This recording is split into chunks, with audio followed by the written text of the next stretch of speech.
Good morning, everybody. Everybody in the room, everybody online. It is 9:15-ish a.m. here in Dallas, and that means it is time for the CSLDallas Science of Mind class. My name is Tracy Brown, and I am so delighted to hang out with you today. Are you ready to do some exploring of Ernest Holmes? Yeah. For a second there, I thought, wait, I'm going to be here all by myself? No. So let's take a breath together and then dive in, breathing in this moment, knowing this is the perfect moment. This is the eternal moment. This is the only moment. And it repeats itself over and over again in this opportunity to dive a little bit deeper into understanding the science of mind written by Ernest Holmes. We do this work together for our individual and our collective upliftment. And now is the time. And so it is. And so it is. I love this idea of individual and collective upliftment, because so often what happens is when we're studying, we think mostly about I'm learning something or I'm getting something. But as we enrich our individual lives, we also make a higher contribution into the world. So I love that we take the Science of Mind textbook and we read a line at a time, a paragraph at a time, every now and then a page. And we look at what does that mean. And I love that because I've read this book hundreds of times by now. But every time taking a little chunk, I go a little bit deeper or I get an insight that I didn't have before. So today we're going to begin on page 144, Thoughts Are Things, and this is in the chapter that is titled The Power of Thought, chapter 8, The Power of Thought. And we've gone through about a little more than half of the chapter with Dr. Petra, and today we are going to begin with Thoughts Are Things. Thoughts are things. Thoughts are things. Things.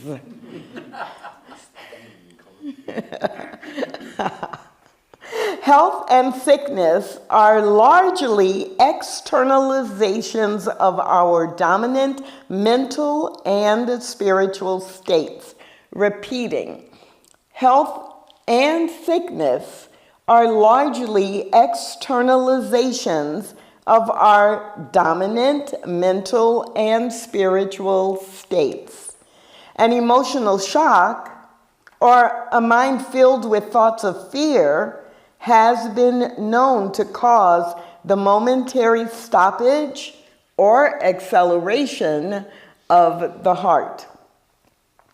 Physicians now testify that under emotional stress, particularly anger, the blood leaves a chemical deposit around the joints in the body. Worry, fear, anger, jealousy, and other emotional conditions are mental in their nature and as such are being recognized as the hidden cause of a large part of all the physical suffering to which the flesh is heir. A normal, healthy mind reflects itself in a healthy body, and conversely, an abnormal mental state expresses its corresponding condition in some physical condition. Thoughts are things. Modern psychology affirms that all the thoughts and emotions we have experienced since we came into conscious existence are still present in mind, where ceaselessly active, They manifest themselves as subjective tendencies that mold the body in health or in sickness, and determine as well our reactions to all life and experience. Yes, I'm going to keep reading. This is a short section, so I think it all ties together real well. First full paragraph on the top of page 145.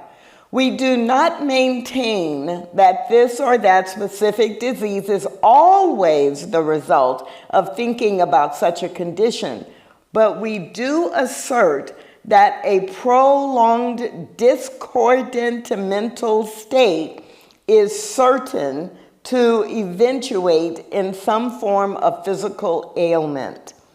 People have died of great grief, of broken hearts, of outbursts of temper, of deep and continued resentment, of excessive worry, and many other mental states in which there was no specific thought of sickness at all. The point to remember is this: all mind activity inevitably tends to create its physical correspondent, so that an unhealthful and morbid mental state projects itself into the physical body. Thoughts are things. They have the power to objectify themselves. Thought lays hold of causation and forms real substance. The word of humanity is the law of the human life, under the one great law of all life. Thoughts of sickness can make a person sick, and thoughts of health and perfection can heal. Thought is the conscious activity of the one thinking and works as directed through law, and this law may be consciously set in motion.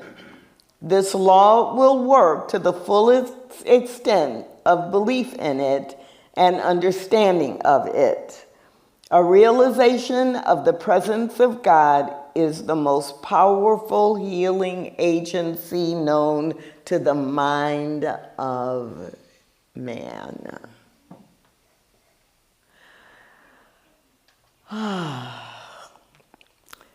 I don't know if I love these 3 paragraphs, 4 paragraphs, or if they scare the heck out of me, because they remind me I am responsible for monitoring and managing my thoughts, because the accumulation of my thoughts are going to show up in my physical experience, in my emotional experience of life. I am impacting my physical experience.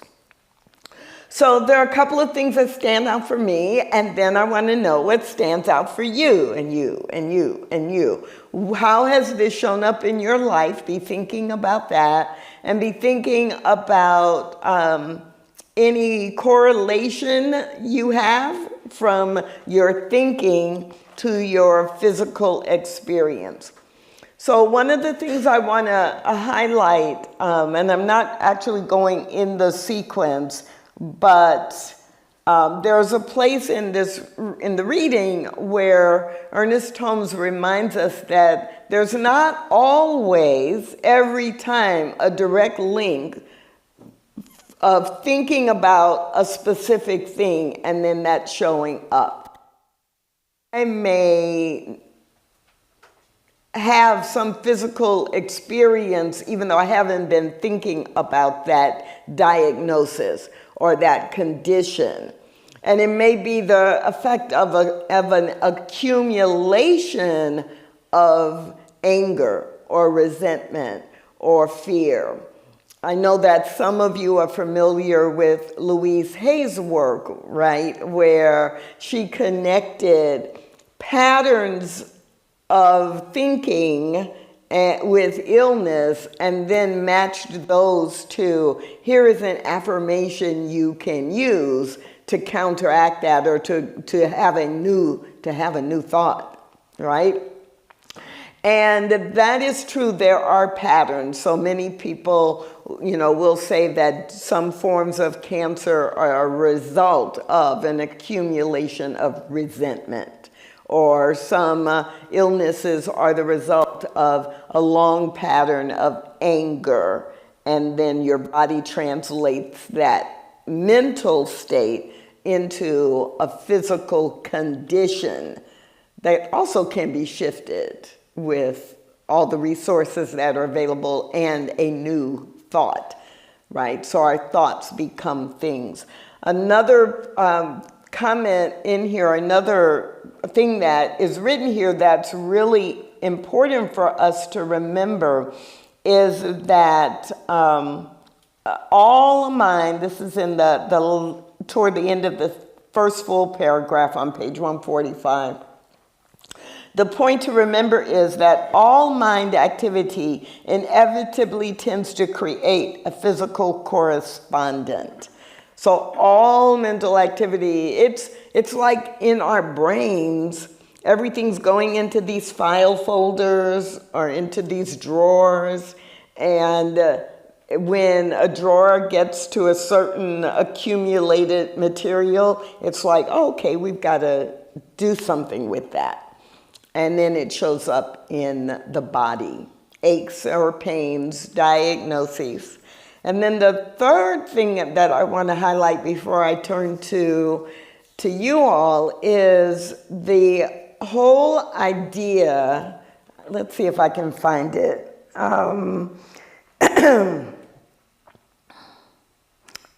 Yes, last sentence on page 144. Modern psychology affirms that all the thoughts and emotions we have experienced since we came into conscious existence are still present in capital M mind. This is so critical. I'm going to blow somebody's mind with what I'm about to say. I hope it's mine. This is so critical for us to remember, because we like to say, I'm just going to release that and let it go. Yeah, good luck. I'm just going to release that negative thought. I'm just going to release all those quote unquote things I've labeled bad, and they no longer will apply to me. I've done my spiritual work, and so I will never be that or feel that pain or discomfort again. One of our favorite songs is I release and I let go. I let spirit run my life. Oh. And we do, but we don't eliminate it. So I know at least one person beside me has had this experience. So let's say there was a long pattern where you were really in a bad place and you were behaving badly. And then, you learned science mind principles and you really improved your life. If you ever find yourself in a new scenario that feels the same way as the scenario from 20 years ago, you will be like, why am I acting like this? Why did I just say that? Why was I so mean? Why was I so defensive? I'm not like that anymore. But the thought that has been dormant attached itself to an emotional feeling tone. And if you are ever in that emotional feeling tone, it will come back because it thinks you're saying, I need you. I don't know what to do here. I need your help. And it will show up. So it's not that your previous work failed. It just means it's operating at another level, or you're operating at another level, but something's going on in your life that is reminding your subconscious mind of something in your past. It's making the connection. Now, the one that's not usually all that harmful, but many people can relate to is, okay, let's say it's the big Thanksgiving dinner and all of your family members show up. Or it's a memorial service or funeral for someone in your family and you've got all these family members you're not usually around. And then all of a sudden you realize, I am behaving the same way I did when I was 10 years old. My big sister must make the decisions, and my brother over here is bullying me, and my Aunt Sally, who I never did like, is getting on my last nerve. And she hasn't even said anything to me, right? It's just she's in the room, and I don't want to be in her presence. And I remember when I was 8 years old, and she didn't take me to the water park, right? I mean, it makes no sense. But it makes all the sense. Because what is this section? Thoughts are things. They don't die. They go to the recesses of your mind because you have been using different thoughts for your day-to-day guidance. So those are the three things that are really important or at least in my opinion, are really important in this 4-paragraph section from the middle of page 144 to 2/3 of page 145. Thoughts are things. So I have talked enough about this. Ryan, can you give us some instructions for participation? Yes, absolutely. And good morning, Dr. Tracy Brown. So glad to have you here with us today. And it is a fun topic to talk about. So we definitely want to hear from everybody here in the room. Hi, hello.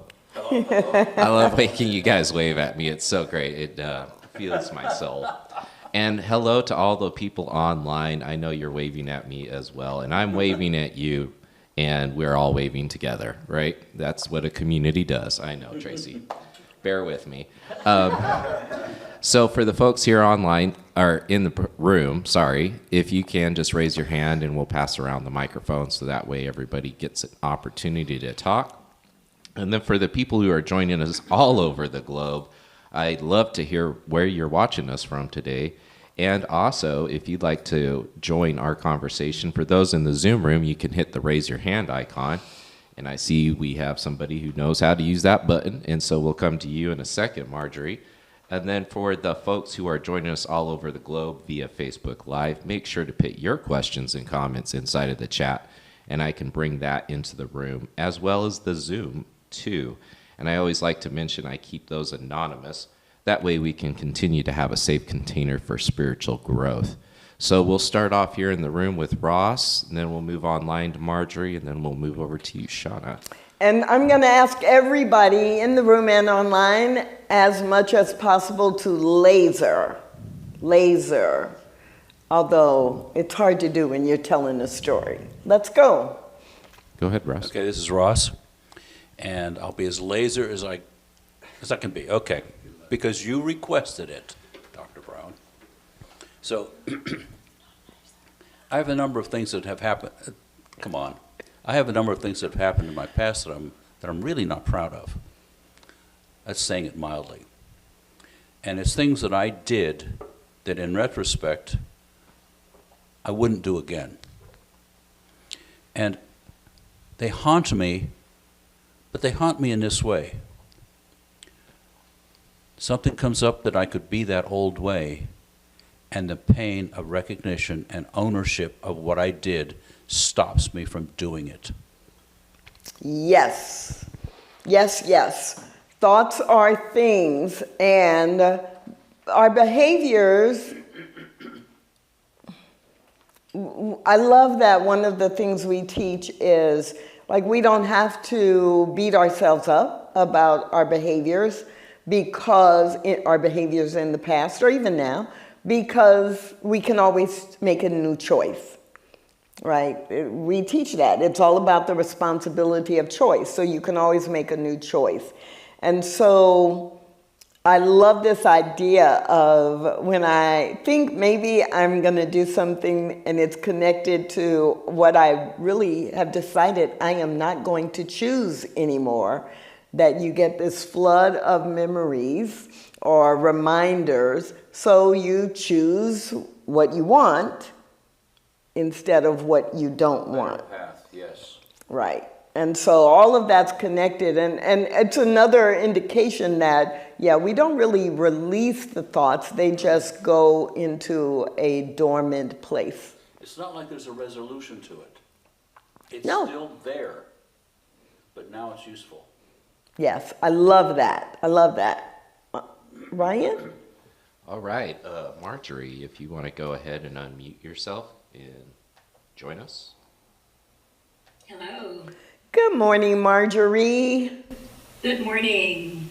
So I'll try to keep it as close to the bone here as I can as well.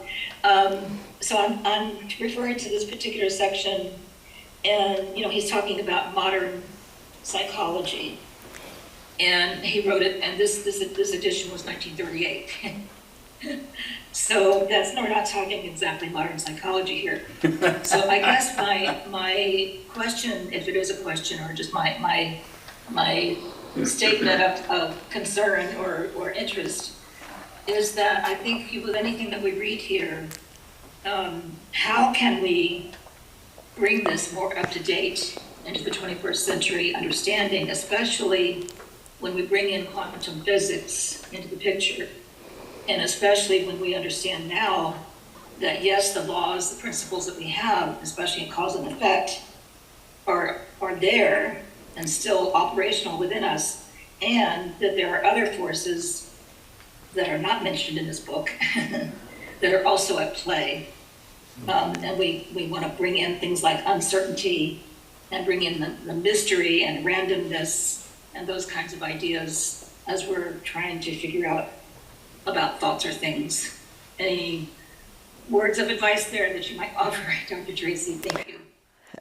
Thanks, Marjorie. I love what you're bringing forward, and I don't think it's advice, but I'll share how I navigate some of that.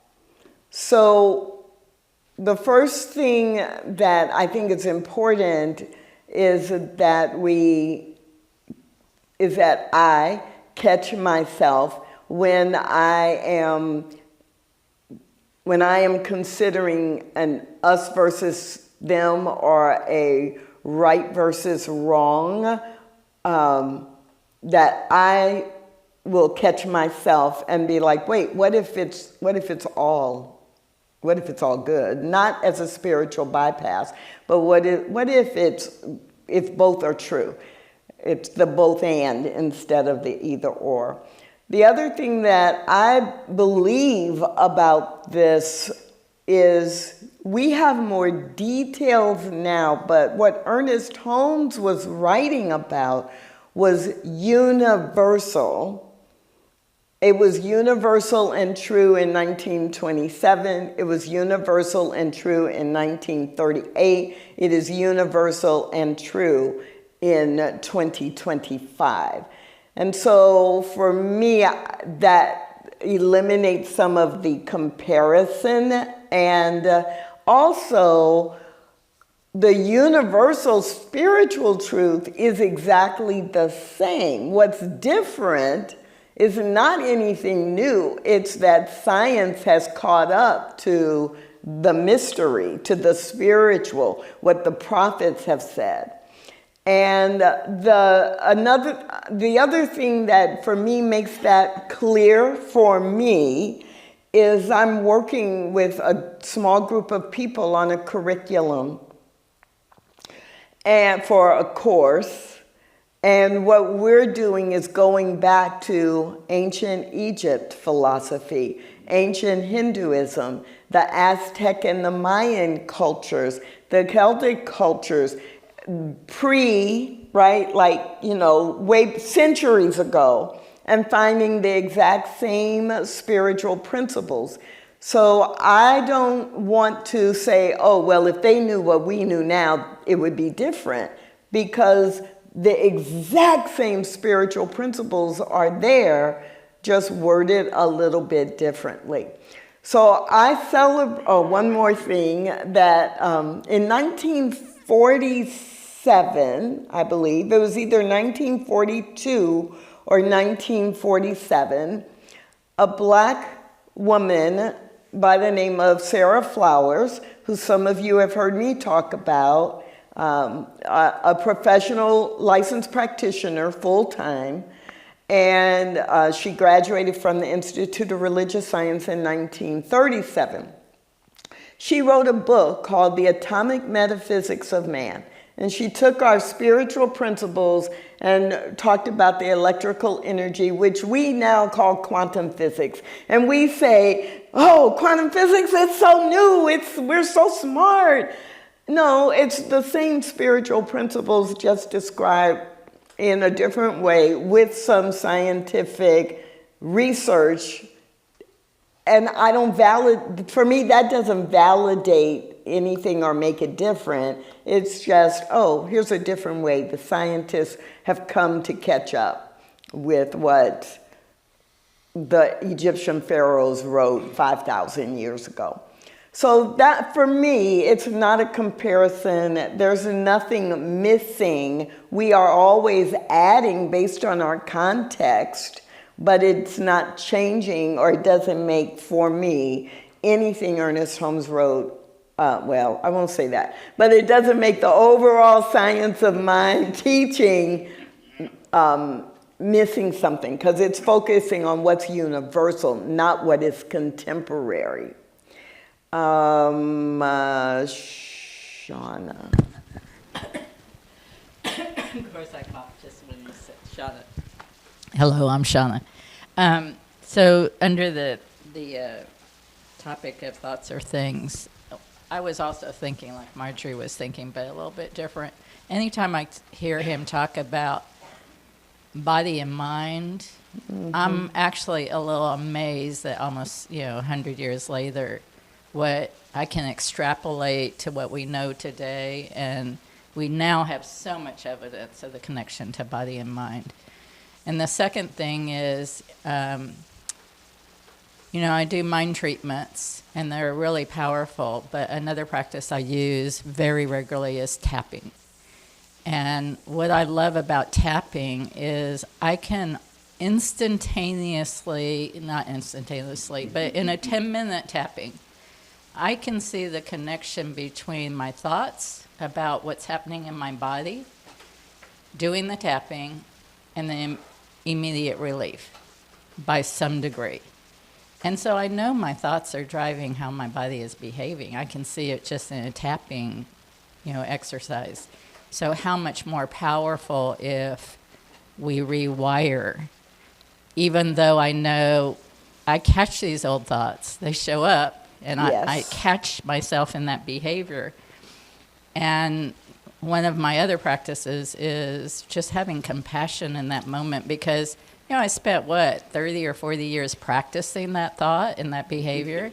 It's not like I'm going to change it in 5 or 10 years, probably, right? Because I practiced it a long time. Those grooves are really worn. So. Right, and we practice the new behavior enough that we think, and it's true, that's what drives our behavior today until something happens, right? And so that's what's really powerful. And I love the reminder for all of us that we may have different ways to describe it now, but it's not new. I think, Marjorie, that's what happens for me.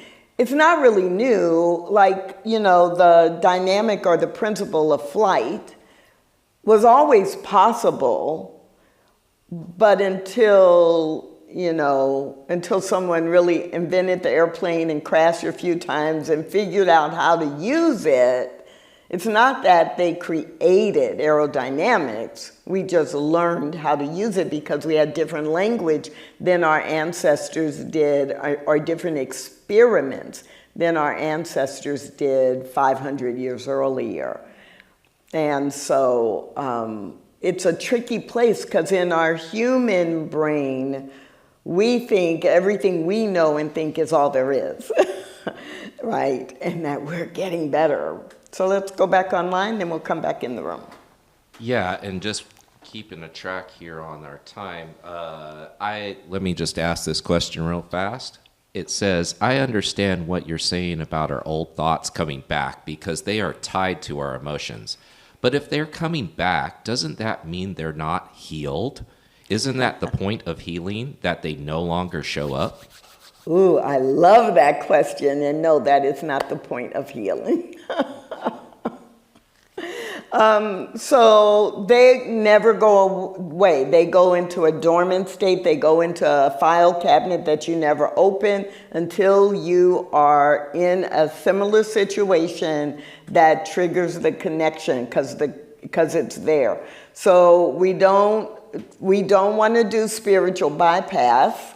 We don't want to, some of you have heard me say, we pretend when we're doing our spiritual work and now everything is healed and nothing in the world will ever disturb me again. No, that's not true. That's using spiritual practice to escape the human experience, which you can't do. We do spiritual practice so that we can navigate the human experience. So if some things happen that put you back in the same emotional distress or joy, because it works the other way too, then you're going to have that come up. But we don't notice it when it's the joy.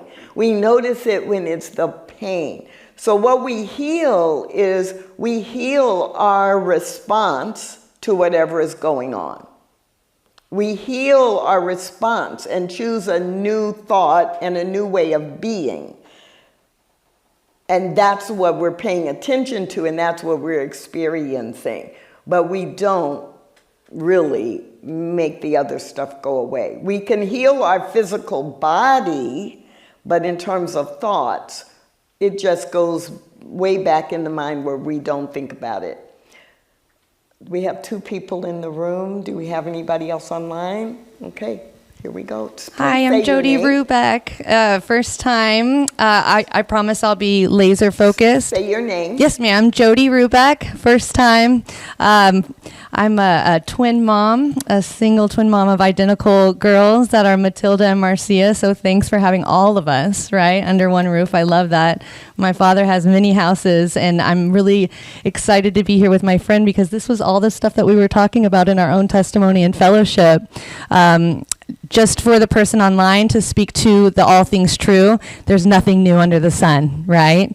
Moving forward, sometimes we go through things and it's not even for us. I learned that through my own struggle with psoriasis, arthritis, and then it attacked my leg. I like to call her Lucy because she's got a lot of explaining to do.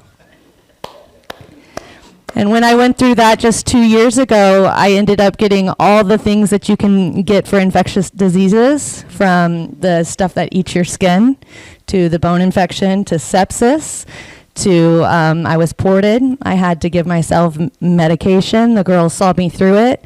And going through that, I had a specialist tell me about a book.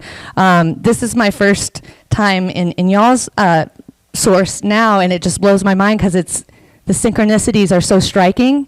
And I think the person online, if you haven't heard this book, it might be something nice to go into because there's some great data sets from the 30s to current that could bridge a gap for somebody a little more science-y sourcing, but it's called The Body Keeps the Score.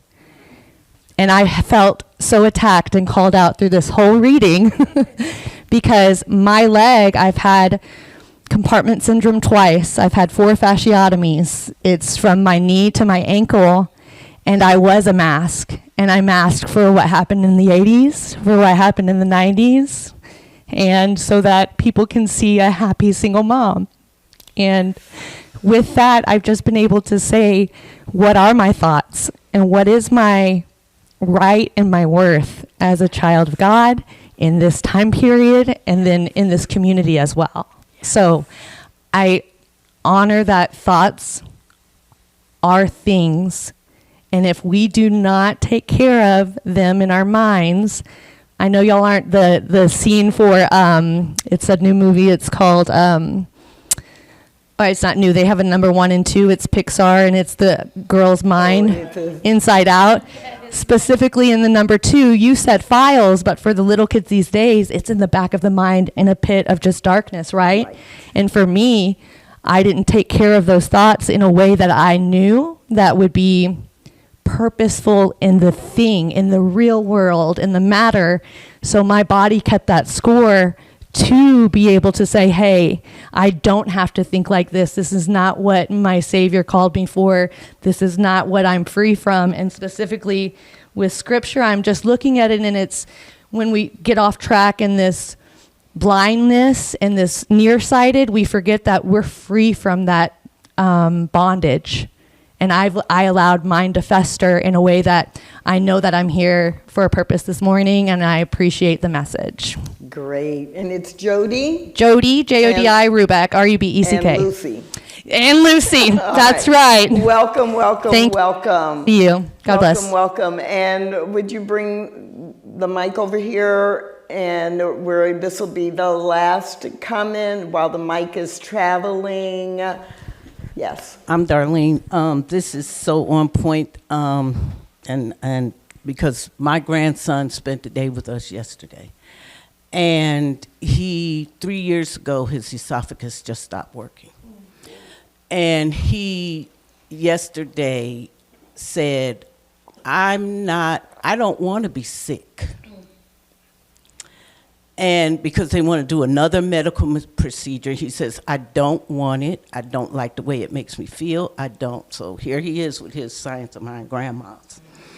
And it is so on point to get laser focused to what the conversation was so rich to hear this young man connect to what we were saying because he was open. Mm-hmm. And to sum that all up, the sentence in this reading today for me is, presence of God is the most powerful healing agency known to the mind of man.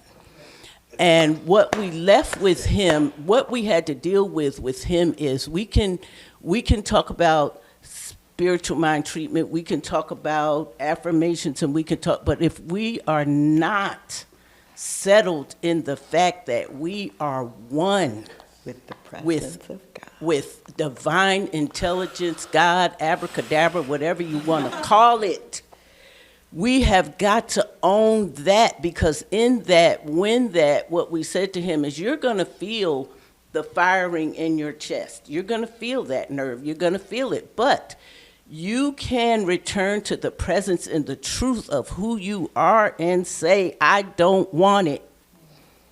I don't want it. It will come back. It will show up, like it will come back, but you have the source to depend on, to give you what you need to move in another direction, and you do not have to suffer. Yes, yes. And so he's ready to start attending CSLDallas. He's ready to get into the science of mind. Only thing is, he says, Grandma, I'm going to spend every Saturday night with you. I'm saying, oh, God, okay. But that's okay, because he's going to be, he wants to be in the mix. He wants to be in the pattern. He wants to be, and that's what we're here for. I love that. And the thing that is true as we begin to close out today, the thing that is true is that we live in a society that really trains us to not think, not notice our thoughts, and to connect in with a lot of things that are negative. That we live in a society that's normal. So when you step into this work for yourself, it feels like work, and then it becomes a way of life. So, Ryan, we've got a big week coming up. Yeah, we do, and I want to tell you guys all about it. It is coming up next weekend. We're going to start it off by closing out the Season for Peace and Nonviolence with a wonderful meditation, both in person and online. Dr. Peter Weldis will be leading that here in CSL Dallas, the Meditation Dr. Chapel. Peter Weldis will not be leading that. Oh, well, surprise, surprise. Dr. Tracy Brown will be leading that. Yes, it's going to be amazing. And Dr. Tracy Brown will be leading it. And then on Sunday. And then on Sunday, we have Dr. Patrick Harbula, who's going to be in the house. He's going to be doing a really amazing love offering workshop afterwards as well, too, working on the shadow side of yourself.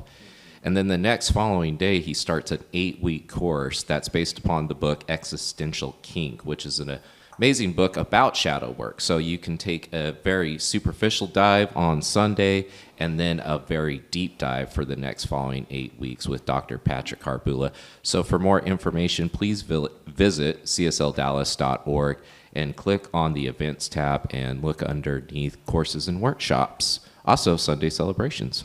Yes, yes. So thanks for being here this week, everybody. And Dr. Peter will be back next Sunday. She'll be back sometime, somewhere. Yeah, I'm like, is it next Sunday or the Sunday after? One of us will be here to hang out with you and dive more deeply into the science of mind.